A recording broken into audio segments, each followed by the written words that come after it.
pendidikan agama Katolik kita hari ini, kita akan bersama-sama mendalami dan membahas materi tentang cara hidup murid Yesus. Untuk itu, mari kita simak video ini baik-baik. Selamat menyaksikan.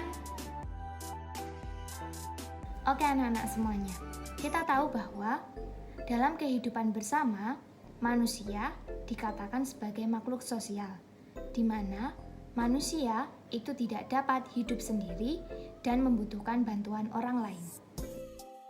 Berarti ditunjukkan bahwa manusia memiliki kerinduan untuk hidup bersama. Hidup bersama artinya kita membangun relasi antara yang satu dengan yang lain. Dan hal tersebut menandakan bahwa kita membutuhkan kehadiran orang lain, membutuhkan kebersamaan dengan orang lain. Oleh karena itu, mengapa manusia disebut sebagai makhluk sosial? Nah, dalam kehidupan bersama, entah itu dalam kelompok, komunitas, persekutuan, dan yang lain-lain, kita juga harus menunjukkan sikap yang positif.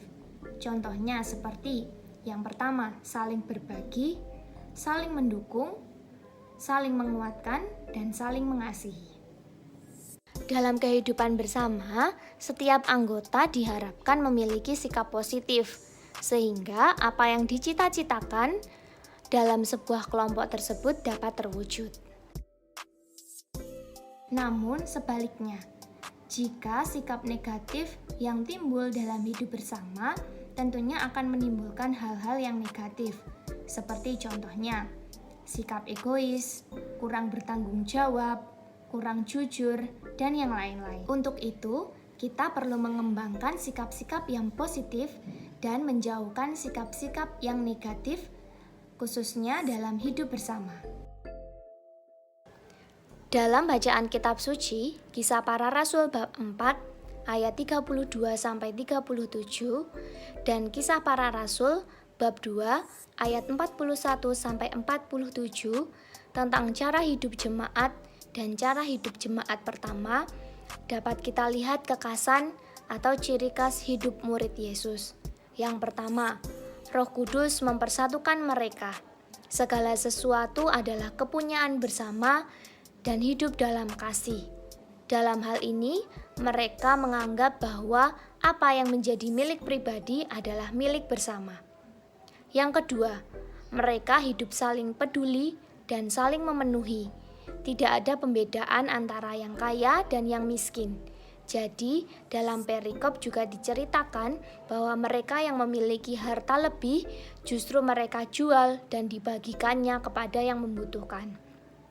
Yang ketiga, ada kepemimpinan yang melayani dan memberi kesaksian tentang kebangkitan Yesus di tengah-tengah mereka.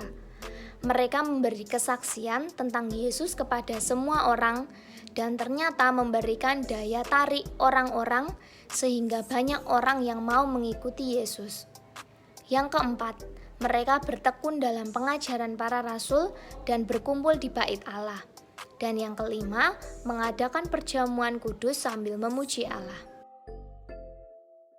Jadi, ciri khas murid Yesus adalah mereka rajin untuk berkumpul dan berdoa bersama.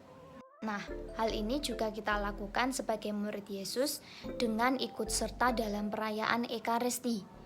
Di dalam perayaan Ekaristi, kita juga berkumpul bersama dan merayakan perjamuan kudus sambil memuji Allah.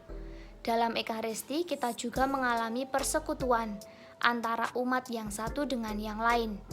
Kita berjumpa bersama untuk memuji Allah. Hal ini tersebut juga merupakan salah satu contoh bahwa kita juga ikut ambil bagian atau ikut meneladan cara hidup murid Yesus. Berikut adalah gambaran jemaat perdana oleh gereja, di mana ada beberapa hal yang dilakukan oleh gereja sampai sekarang sebagai wujud kita meneladan cara hidup murid Yesus pada saat itu. Yang pertama adalah ibadat dan sakramen. Jadi, kita meneladan cara hidup murid Yesus dengan mengikuti berbagai macam kegiatan ibadat, seperti ibadat sabda, ibadat arwah, dan sebagainya. Yang kedua adalah karya sosial.